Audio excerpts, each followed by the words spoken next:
toys for girls and boys, also blocks, bats, tops and prams.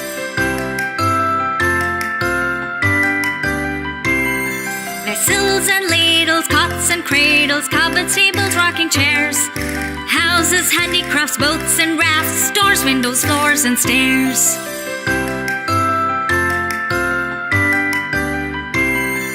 Hammers and saws, chisels and awls are some tools that I use. I cut and scrape to get the right shape, join parts with glue, nails and screws.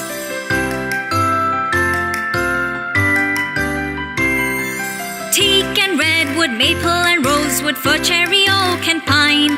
The timber of these I use with much ease, as it is so very fine.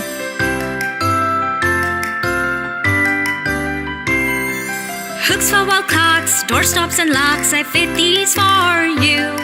I'm so skilled there's nothing I can build, I repair broken things too.